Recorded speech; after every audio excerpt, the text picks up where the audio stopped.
going on? What's going on? Listen, I just wanted to warm you up a little bit before we get in here and start answering some questions because this is what we normally do. All right. So I saw a couple of you guys came in here. Somebody said they were the first. They were the first. That's what's up. That's what's up. Let's go back. All right, bro. Hello there, the GOAT. I appreciate it. Learn army from you now. Wish I could move effortlessly across the fretboard. If you really want to start doing that, Joseph, really, you got to just lock in on those lessons. I'm telling you, it will come. It takes time, but it will come over time if you practice those principles. You know what I mean? Maestro always killing. Appreciate it, man. Bro, can you make a tutorial?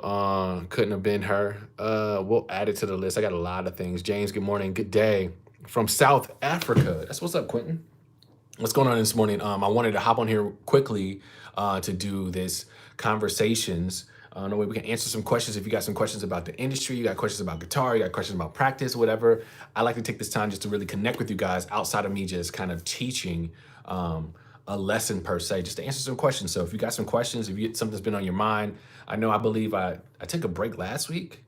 But whatever the case may be, is I'm back this week. So I definitely want to hop in here and just work on the consistency with you guys. So if you have a question, there's no time like the present to ask your question, and then we can answer those questions for you to help get an understanding if that's what you're looking for.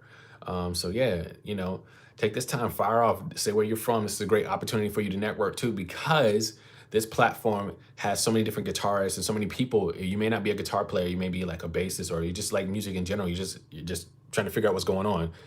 You guys can connect, man. That's the biggest currency that you can have is networking. So networking allows you to get to a place where to just connect with people and just to be able to build. So if you're here on this platform, we definitely want to just, make sure that we all connect because that's what it's all about. So if you got a question, that's no time like the present, please ask me a question. Okay. Is the guitar you just played becoming now one of your favorites? This is my number one. This is why I built it. This is why I got it. So it's not becoming, it's my number one guitar. So you see I have a lot of guitars back there lined up or whatever the case may be. But this guitar that I just played, yes, the Raven is my number one. Can you make videos about the chords and melodic minor? I could definitely make videos about it. So definitely could do that. Just to answer a few of your questions. So yeah, if you got more questions, man, definitely let me know. Good morning. I'm a year in overall. It says, need help on what to focus on. If you need help what to focus on, I highly suggest you become a camper. We have a roadmap that's going to definitely help you. Check out kerryscamp.com, KERRYS.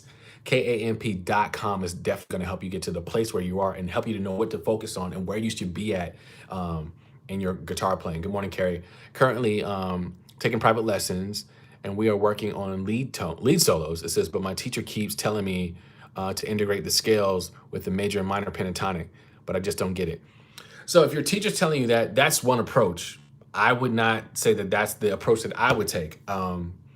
I would focus in on the minor pentatonic, just because if you're trying to figure out what to do, it just gives you a fail safe, right? So learn the minor pentatonic and the relative minor in whatever key you're in. So let's say if you're in the key of C, the relative minor would be that A. So learn the A minor pentatonic shape, and that way it can give you some ideas of how to solo. If you're also looking to try to do that and become even more stronger, you're a prime candidate for Kerry's Camp. Go to kerryscamp.com. We have lessons on how to solo, how to create riffs, how to hear things. So you should definitely check it out. So KERRYSKAMP.com. You should definitely check it out.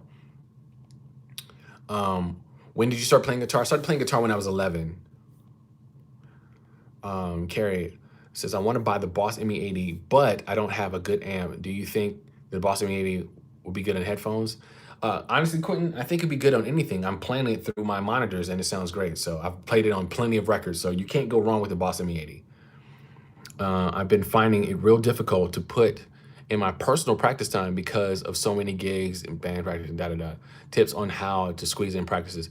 So if you have a lot of those things, man, if you're in the hotel or whatever the case may be, man, that's a prime opportunity to share. There's 24 hours in a day. You can't tell me that you're working the whole entire time. You got to start making time what's important for yourself. So that means you get hey, I get 15 minutes here, 30 minutes here. Work on areas that you're weak in. That's all you need to do is time management, okay?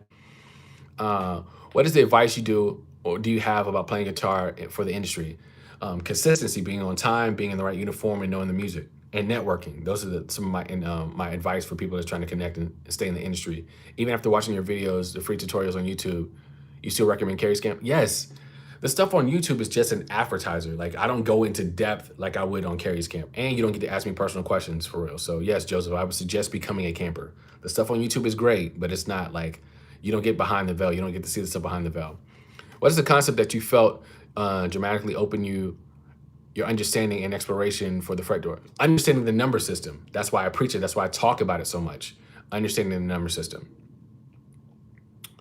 What's up from Greensboro, North Carolina? That's what Greensboro. That's what's up. I'm a beginner, and I started playing with electric guitar. Says, which amp should I get for a clean / neo? So like any Fender amp, I think would give you that. You want to definitely try to keep it, keep your costs down initially. But like any Fender amp, I mean, if you got like the Hot Rod, if you got you like a DeVille or whatever, you should be straight. I just bought myself a Yamaha portable Grand. That's what's up. That's what's up. Hey, Kerry, big shout out from France. Sweet.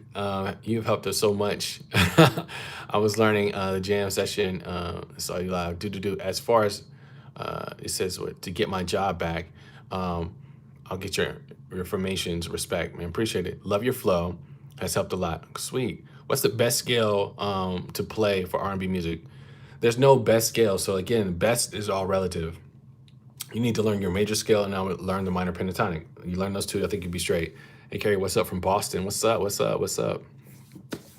So yeah, learning those two scales, essentially, number one, because if you're using the number system, you need to know your major scale. If you're trying to figure out how to solo or having problems with soloing, then I would suggest learning the minor pentatonic. It's gonna give you a lot of different options.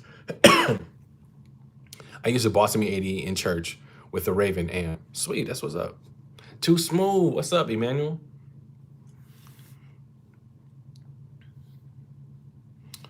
Yeah, you guys are asking some really, really good questions. I'm glad you guys are asking those questions. So definitely trying to help you guys out as much as possible. Let's do this. I need to go get my Apple Watch. So you guys are gonna take a little road trip with me. Sweet.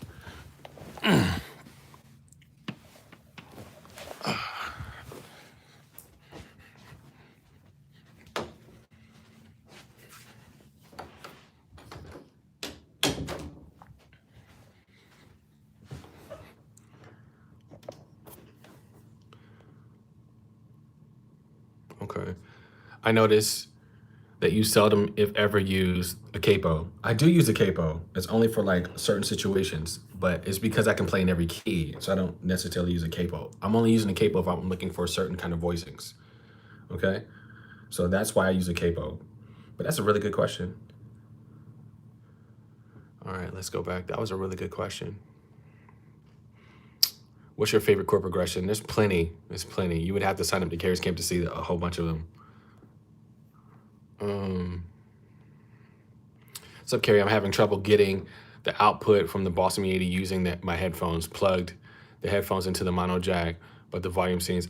Wayne, I can't help you. I would definitely say go on YouTube and like listen and see. There's probably somebody that had that same issue and it can probably talk you through it. What's your favorite? We talked about that. I've been playing at my church, playing at my first church today. Kerry's Camp helped build that confidence. That's what's up, bro. I can't wait to hear it.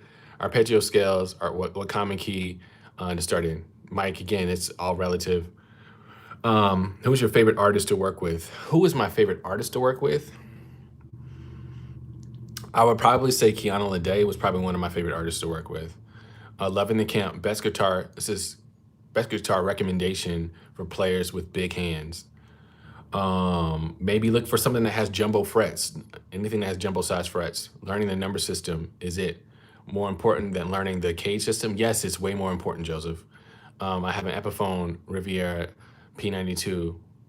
Just put Dear Darius XLs on the suite.